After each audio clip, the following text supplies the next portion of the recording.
Parang sabi ko, "Lord, ano ko yung gagawin ko?" Kung ano man yung industry na meron ako ngayon, eto pala yung gusto at plano sa akin ni Lord. May mga lesson tinuro sa akin si Lord na hindi ko rin ina-expect na, syempre, na ayun yung ibibigay na lesson ni Lord. Ipapa-experience niya sa akin para maintindihan ko. Hello everyone! Welcome to the page or to my channel kung saan ka man galing. I'm Shane and this is sa wakas another episode for Kwentuhan with Shayna. Ganda kayo!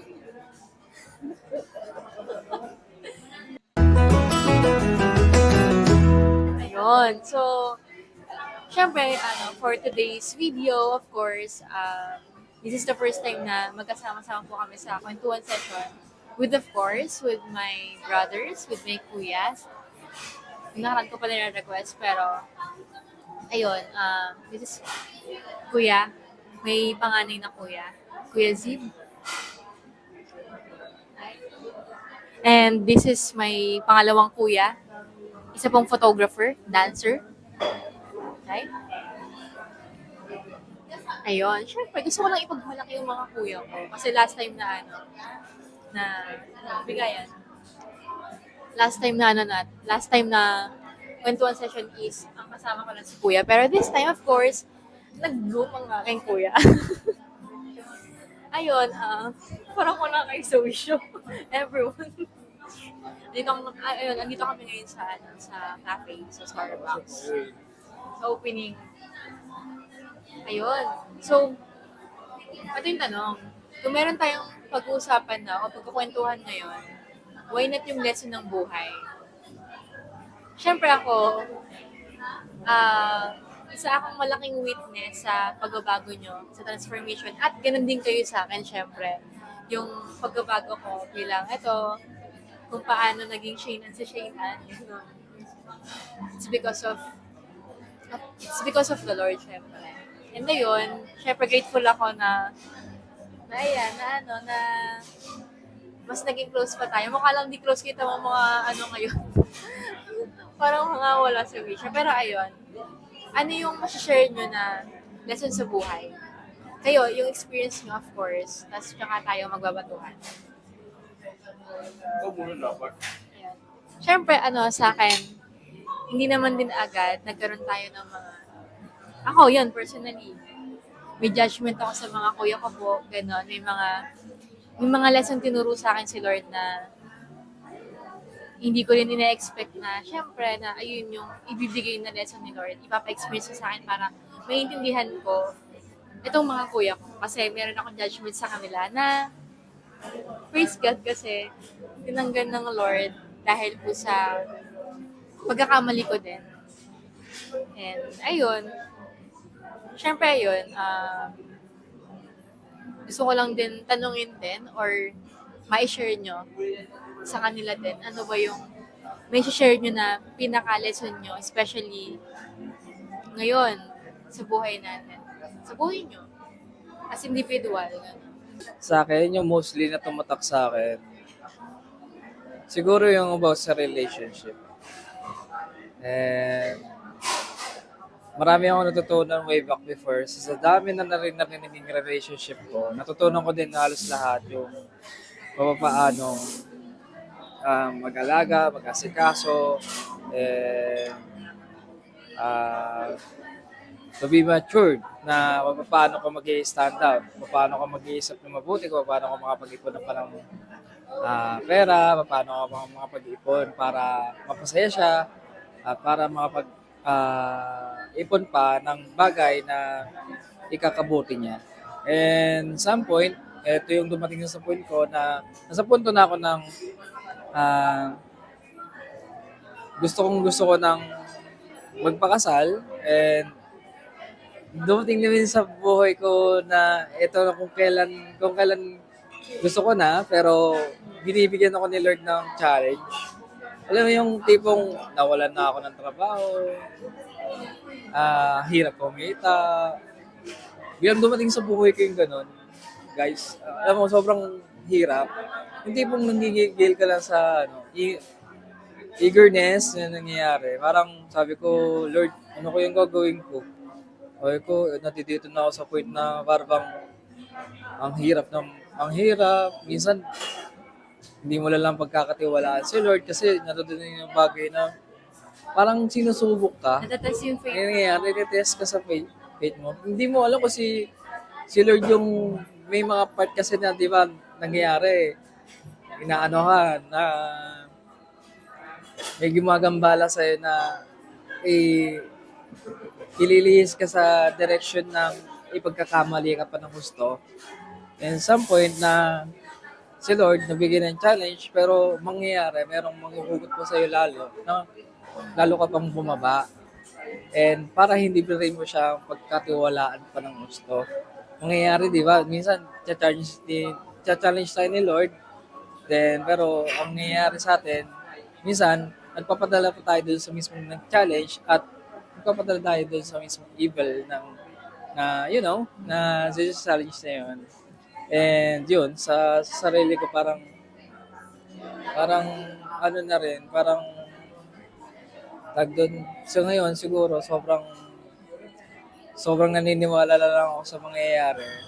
Pero naniniwala pa rin ako na mayroong parating sa buhay ko na magiging maganda pa. Ayun. I believe yan yung natin, yun yung pinaka way ni Lord para mas lumapit tayo sa Kanya. Para mas maniwala tayo na siya yung makakagawa ng way sa kung ano man yung ibibigay niya sa'yo, gano'n. Para mapagkatiwalaan pa natin si Lord dun sa bagay na ibibigay niya, gano'n. Kaya, tinatanggal muna para maayos yung character natin bago ibigay. Kasi yun yung natutunan ko din. Ayun. So, ikaw kaya.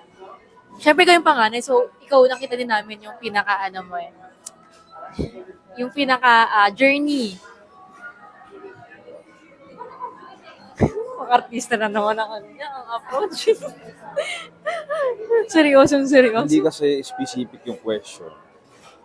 In a way na marami naman naging lessons in life. I'm 30s. So, 30s na. sobrang dami ko na naging lesson sa buhay. Pero siguro ang masasabi ko na lang para mabigyan lang ng konting insight or konting idea yung mga viewers sa naging lesson ko in life. Every day is a lesson. Every journey na nangyari sa atin araw-araw, lesson yan. Pero naintindihan ko tsaka nagbigay sa akin ng aral at my age is hayaan mo mangyari yung dapat mangyari. Anong laban natin sa mga bagay na gusto natin mangyari pero hindi gusto ni Lord. Ang pinaka naintindihan ko sa nangyari sa buhay ko is pilit ko nilalabanan o pilit kong nilalakbay yung bagay na gusto ko. Hindi ko nakikita yung ayon sa gusto ni Lord. So, before nagkatrabaho ako, before nagluluto ako ng takoyaki, I used to have my own business pero hindi pala yun yung plan ni Lord. Sobrang matagal ko nang inililis yung gusto ni Lord para sa akin. At kung ano yung journey, ano yun man yung work, kung ano man yung industry na meron ako ngayon, ito pala yung gusto at plano sa akin ni Lord.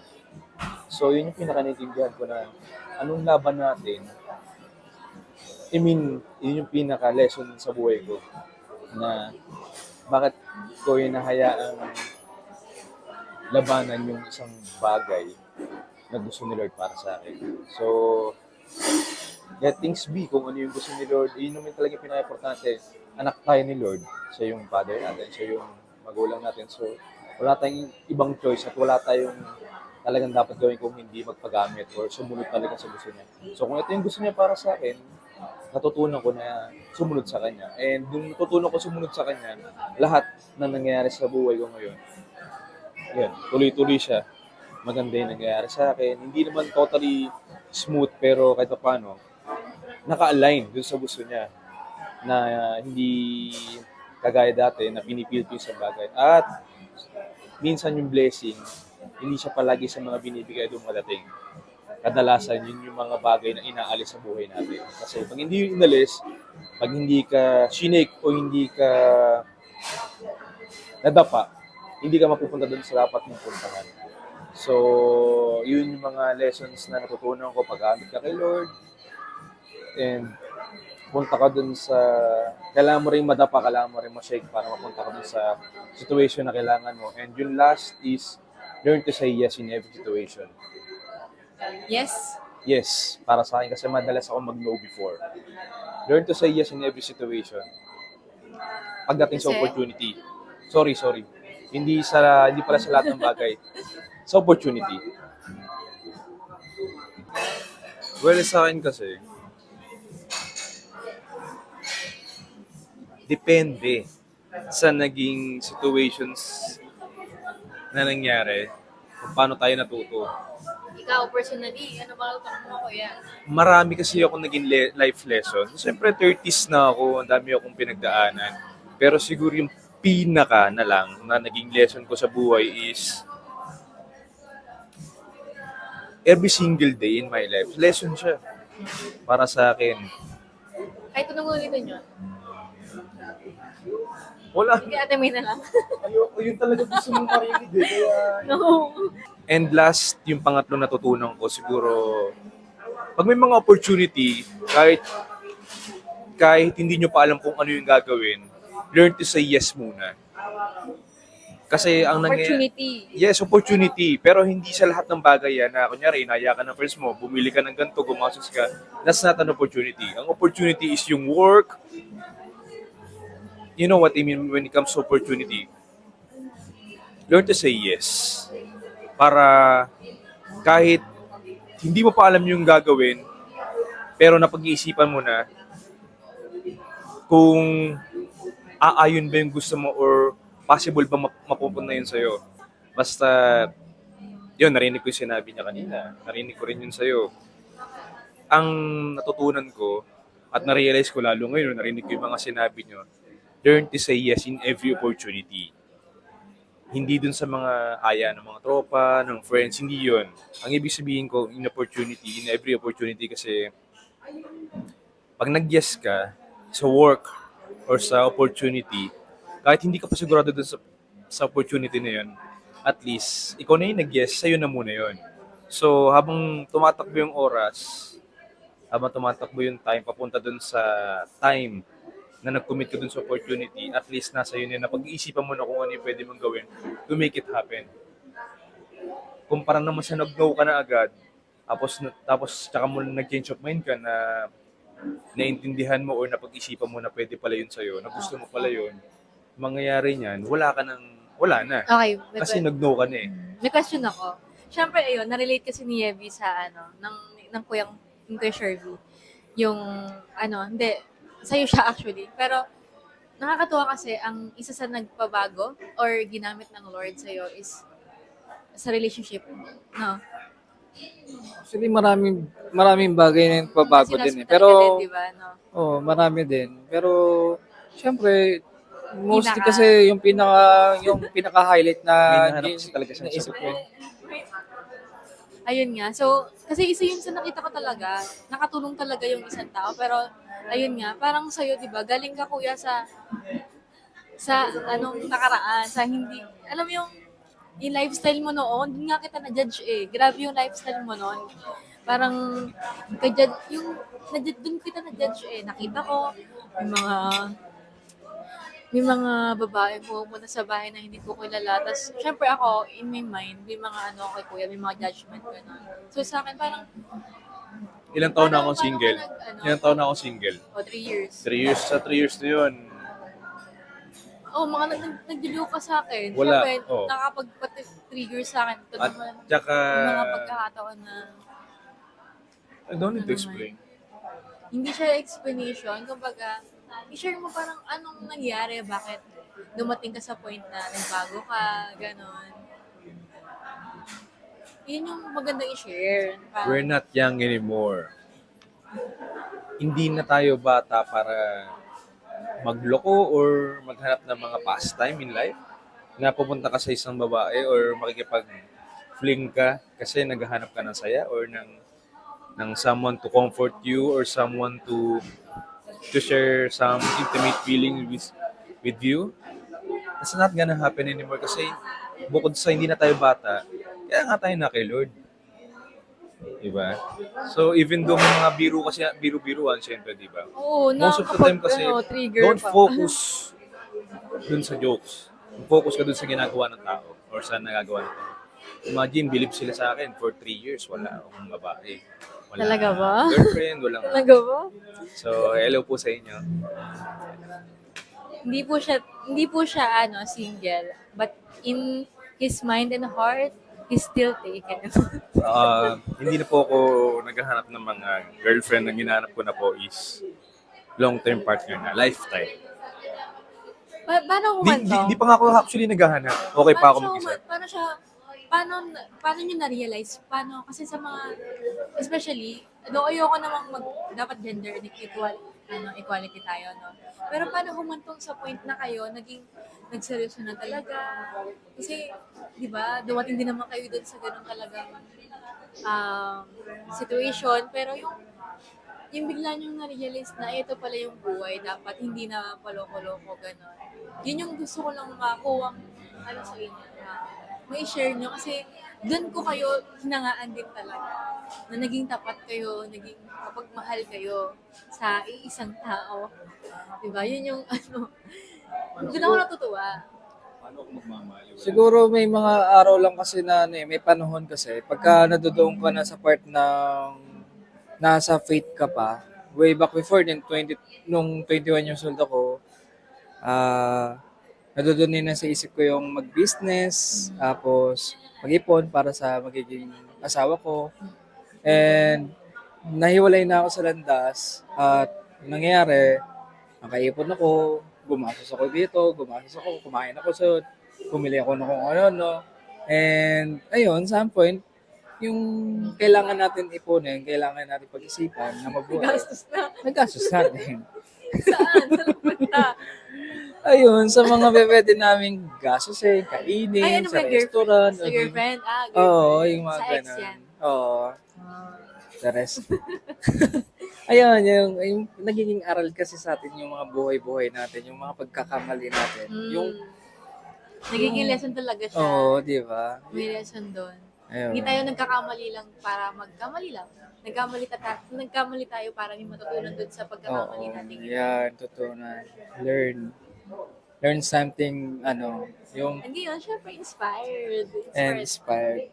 Kailangan pa rin natin yung tipong hindi yung natutunan mo na tapos mamaya uulitin mo na naman. Mali yun. Eto kuya, ang akin lang is yung anong natutunan, parang yung, diba, it's just to share your experience, the Simple whole lang. lessons.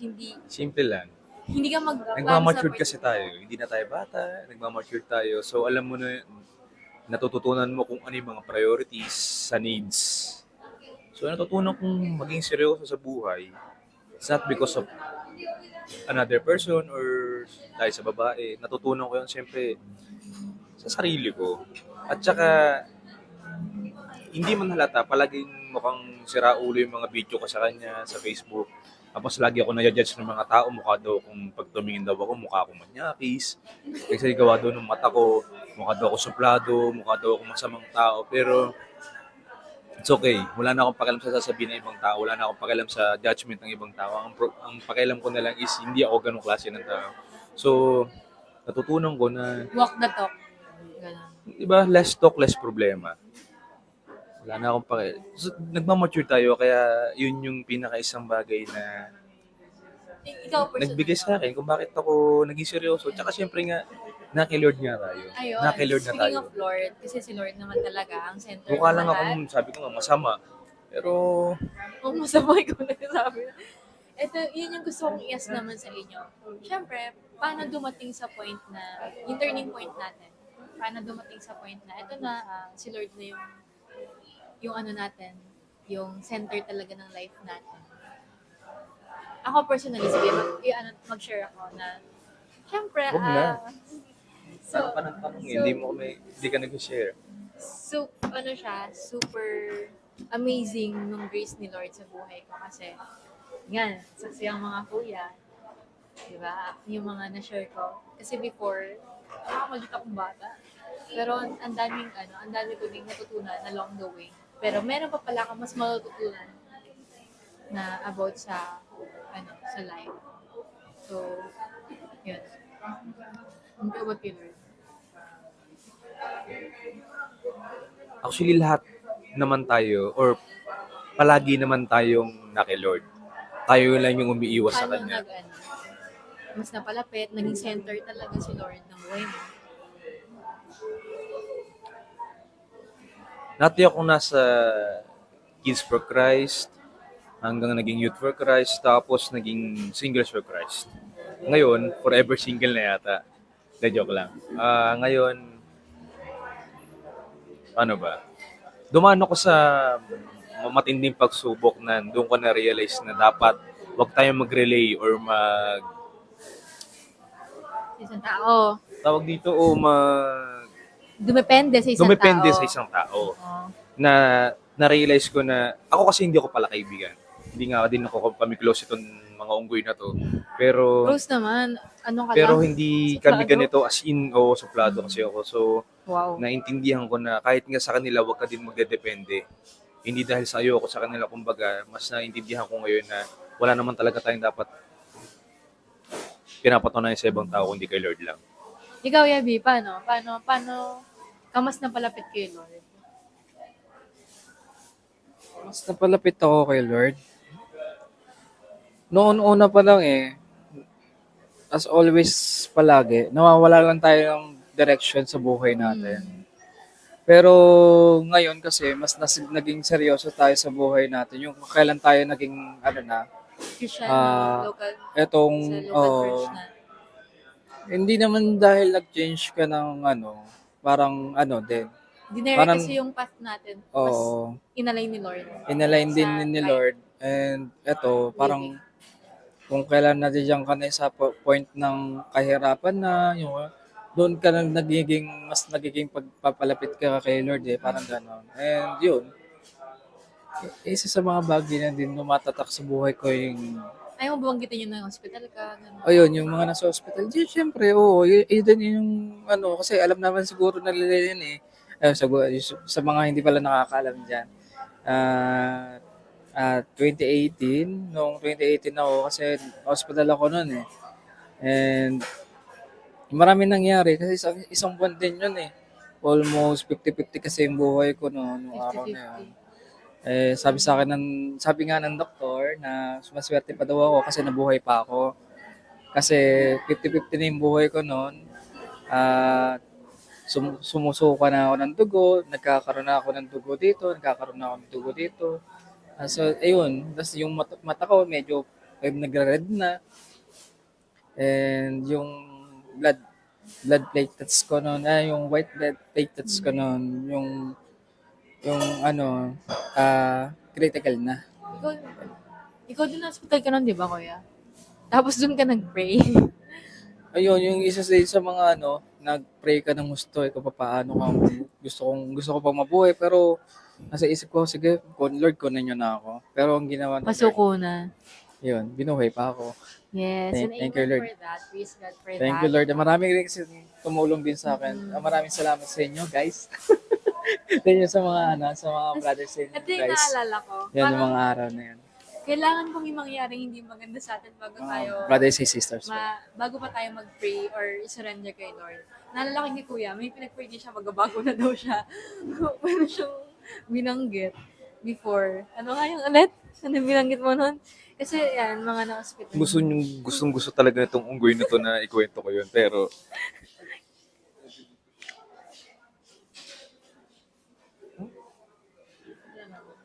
Ulit mo, gusto mo sa? gusto talaga nitong unggoy na to na banggitin ko yun. Pero sa akin kasi dalawang bagay lang naman palagi para paano tayo kinakalabit or tinatap ni Lord is siyempre sa love. He is Number the one, sa love. May gagamitin siyang tao para baguhin yung buhay natin. Same with Him. Yeah. Yun yung nangyari. Tapos sa akin naman, Sa ang akin, nangyari, siyempre, minsan, hospital din ako. nasaktan. Siyempre yun, di ba? Ganun bagay. Pag hindi kanya nakuha sa mabuting paraan, medyo sa susunod, medyo masakit o mabigat. Pero for sure, talagang maaalala mo siya. Kaya nga di ba sabi, naalala lang daw ba talaga natin si Lord pag meron tayong kasayahan or Oo, I pag agree. may problema tayo. So, yun yung nangyari sa amin na this time, everyday is a lesson. Sabi ko nga kanina. So, yun, araw-araw. Hindi lang Sabi, talaga halata, pero lagi tayo na kay Lord. sabi niya pa, bakit magkabago na ako? Bago na ako. Ganyan. Nagbago na ako, Lord. Sobra, matagal na. Lord, mga drops. Kinukwento niya kasi yun. So, ayun nga, bakit magkabago na ako? Bigyan niya ng gantong ano. May idea na siya, ganun. Wala, nakakatuwa lang kasi kahit nag-ano pa pala tayo kasama sa ginagawa natin. Love tayo ni Lord. Lahat tayo itatransform niya. And ayun, nakita ko nga sa inyo yun. And syempre sa akin din, hindi rin naman ako perfect. Yung pagkakamali ako na, alam naman, ng mga kuya. And ayun, kaya mas naging close tayo. Mas naging close kami is dahil dun sa, Shoutout dun sa kapatid namin na isa. Hindi siya sumama kasi late na daw ayun, siyang ako. nasabihan. So, shoutout, Shai. Next naman. Love you. Ate, Tsaka, love biglaan to ha. Wala kaming alam na magkukwentuhan kami ni ganito. Nag-usap kasi kami nung promote namin yung kanta nitong unggoy na to. you. Uy Malapit, ka na unggoy. na-release na siya. Nagawa na lang kami ng music video. So, i-promote mo na. Pumunta na sa promotion. Pero ayun po, yung nag-usap-usap din po kasi kami regarding nun. So, abangan nyo po, yun, gaya ng sinasabi ko, gusto ko pa may kasama ako doon na mag-feature din po yung talent nila. So, yan, kasama yung kuya ko, nasayaw. He's photographer po kung kailangan niya. Photographer. Tapos yung kuya ko naman magdidirect po nun sa music video. So, ayun, sobrang ano po, sobrang nagpapasalamat po ako sa mga lesson na binigay po sa akin ng Panginoon. Kasi, I've seen the things na hindi ko po nakita noon na nakikita ko siya and natuto po ako sa kanila especially. Tapos tsaka mas minahal ko po yung mga kapatid ko, yung mga magulang ko, yung pamilya ko, yung mga tao nasa paligid ko dahil po sa mga bagay na dinuro po ng Lord sa akin. Ayun. Ayun po, thank you so much everyone. Thank you for watching. See you in my next one. Bye. Ganito kayo. Ganito.